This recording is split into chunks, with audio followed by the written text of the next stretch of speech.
Oh my Jesus, I've missed you so much. I'm so sorry for not having sat down with you in a while. Even though we speak daily, I've missed our in depth conversations. I've kind of fallen off the wagon with being consistent in this area. Please strengthen and forgive me. I don't want to be a chatterbox, but of course, you already know what's in my heart to ask. But what would you like to share, Lord? Jesus began. My beautiful Dominique, I love your earnestness and eagerness to come and speak with me, even though it has been a while since we've had a chat. I won't keep you long because of the hour, but there is much to discuss. Firstly, don't be so hard on yourself. Yes, you know that I'm in your thoughts always. You pushed through prayer today, even though it was difficult for you, and that makes me so happy. You can consistently do this, my love. It just takes making a decision, as you frequently tell your clients. That's what this life and this journey is all about. Decisions. Decisions that will either make or break you. It can either shape you or cause you to fall apart. That's what I want you to always keep in the forefront of your mind. Judging the decisions you make and trusting that as you rely on me and bring me into your life, that you can make the right decisions. It's not completely out of reach as you sometimes believe it is. Yes, I understand, Jesus. I definitely feel that way a lot, but I know that you're guiding me even when I don't feel it and am not aware. I truly wouldn't make it without you. Yes, I know. I'm always here to strengthen you, my love. But to your ruminating question, thanks for picking up on that. Nothing ever escapes you. That's for sure. You know I see everything and know what you're going to say before you say it or think it. And I'm here to put all the confusing pieces together. Yes, that revelation you received regarding the connection between the year 2022 and Ezekiel 22 was from me, beloved. I will be so joyous of the day when you stop doubting that you hear from me. I assure you so much of this by giving you signs and confirmations, and you're still in this place. I guess it's going to take more reassurance. I guess so. I'm so sorry, Jesus. I know I'm a handful when it comes to this. It's truly tiring doubting majority of the time when, as you said, there is so much evidence in front of me that says I shouldn't doubt. Reassurance definitely helps a lot, and I appreciate it so much. I understand, and I will oblige and continue to reassure you that you have been chosen as my prophet. I know you don't like hearing that word, and it sounds weird to you because you don't want to platform yourself. Keep that humility, beloved. This is the place I want you to be always, but never to the extent where you live in denial and constant doubt for fear of esteeming yourself too much. That's when it becomes false humility. You've been called to this place, and know you don't need to be certified or qualified by a church leader because I've called you to this position. I've put my words into your mouth and my burdens into your heart, even from the time you were born. This is why you felt emotions so intensely and have been in tune so much with the needs of others. I've given you this revelation because you are called to warn America even more of her impending judgment. There has been too much bloodshed, and even on the brink of Roe versus Wade being overturned, which will happen and is very much a part of my will, people's bloodthirst has increased. Wow, I guess I discerned correctly. I've been thinking about that all day when I first heard of this happening. Jesus, I'll be honest and say that I never saw this coming. I figured continuing to let this happen was a part of your judgment and America's humbling and refinement that you've been warning of for years. You're not the only one who was surprised at this occurrence. And it is very much a part of my will, which I gave you a small hint of earlier. Exposure. The only way to truly expose the hearts of men is to do things they never expect. Majority of people never thought Roe versus Wade would be overturned, especially leaders and global elites. Yes, not just America is affected by this decision because of the direction that America has been heading in for years now. So I wanted to pause here for a second and share with you guys that a couple of years ago, God gave me a vision during prayer. This was in December of 2020.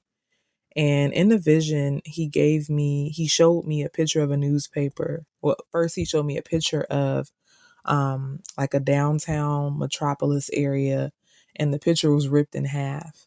And then he showed me a newspaper with that same picture being shown, and in it, it said breaking news. And God pretty much was saying that, what I do next will shock everyone. Everyone will know it was me. I'm interrupting their plans.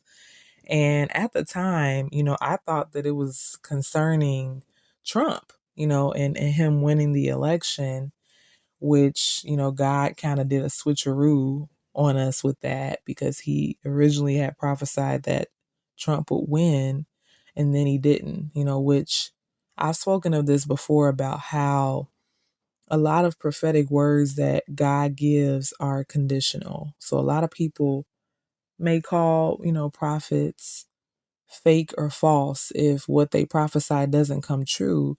But what we have to understand about the prophetic is that God can give a word, but a lot of times the words that he gives are conditional, which means there are conditions that have to be met in order for this word to come to pass. So in this case, one of the main reasons that God did not allow Trump to win again, or win, during this time, was because of the state of America. And the condition was for America as a whole to repent.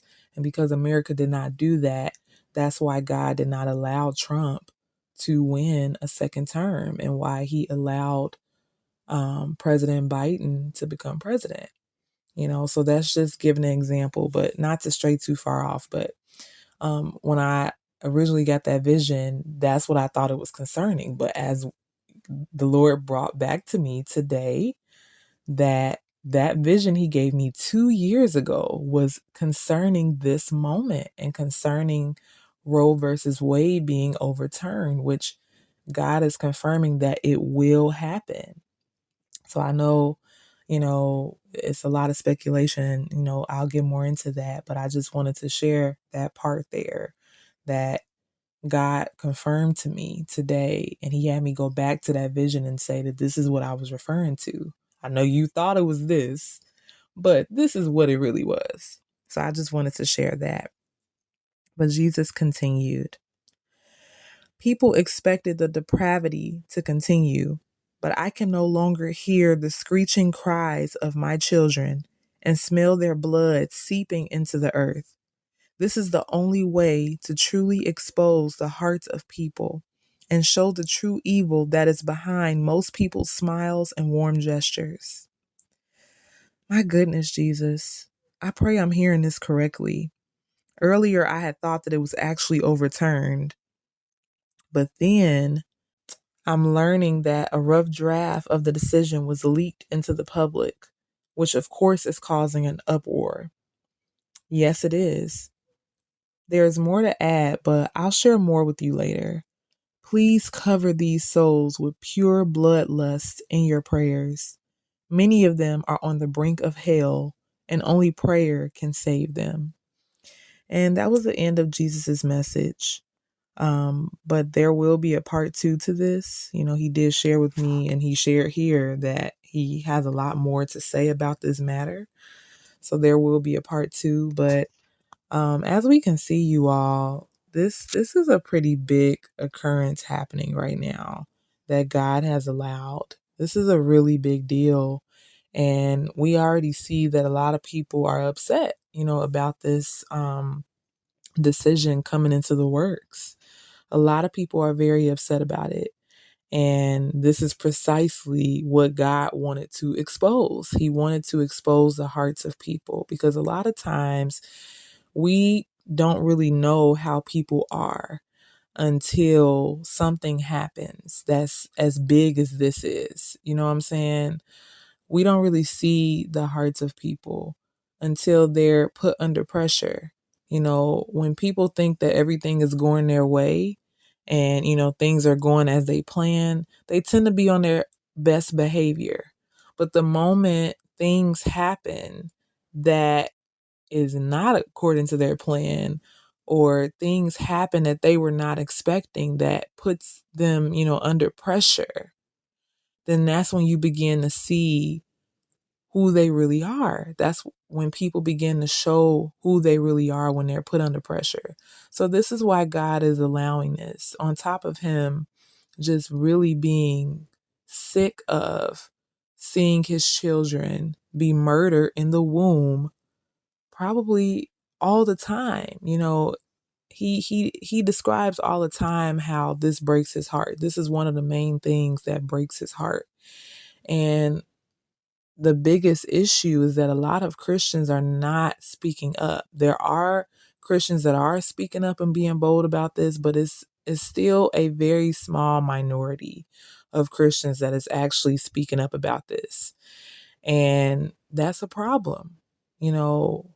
This is something that obviously hurts God's heart. And that's not to say that there aren't other things that are going on in the world, other injustices, because I know what some people may say, in response to that. That doesn't mean that other injustices are not important to God. It's all important to him. Any situation where people are being wronged or hurt, he cares about that. So don't mistake this for saying that, well, God only cares about abortion. He doesn't care about anything else. That's not true. But when it comes to this matter, he is especially sensitive about children being murdered in the womb. This is something that really, really, really hurts him, because these are children that were ordained to be on this earth, and they each had a purpose. And for the mother to decide, out of whatever circumstance, whether it's, she may have been raped, or maybe it's just a simple inconvenience. I just don't want to be a mother right now, so let me go and murder my child because it's just inconvenient for me right now. Whatever the circumstance may be, God is saying that, he has ordained women to be child bearers. And this is what he's saying. As women, we were called to give life, to carry children in the womb. That is why we have a uterus. That is why we have ovaries. They're not there for decoration. They're there because that is what he's called women to be. And that, may be touchy for a lot of women to hear. But we were called to give life and to bear children. That is what we were called to do. And it's a blessing. It's not a burden. And I think we've just gotten in a time period where a lot of women feel like it's a barrier or a burden to be able to give life and to have children. And it's a lot of factors that's surrounding that and why they feel that way. But I won't get into that. But I just want to say, this is really what God is saying here. He's really exposing the hearts of people, by shaking things up. And that's what he does. And he's going to continue to expose, as he shared with me in the beginning of the year. And I shared a word for the year called The Reckoning. So you can go back and refer to that. It's on my Instagram or my Facebook page, and also my YouTube channel under Merciful Love's Letters. You can go back to refer to that prophetic word that the Lord had to give about what will be going on this year.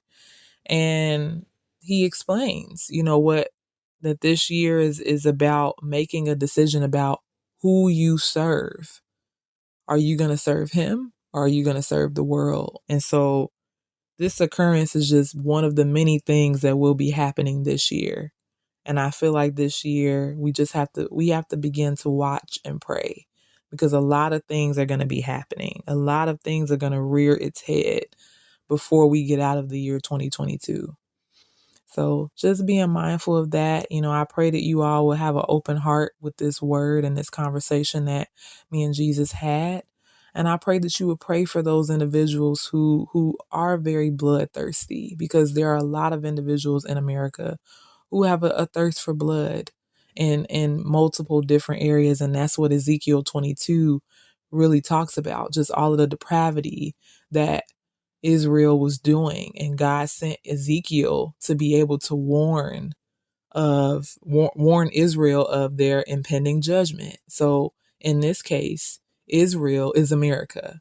So I believe God wants me to explain this and talk about this more. So part 2 will be coming to this word and this discussion. But thank you all for listening. God bless you, and continue to stay in prayer, because we really need it in these times. Thank you so much.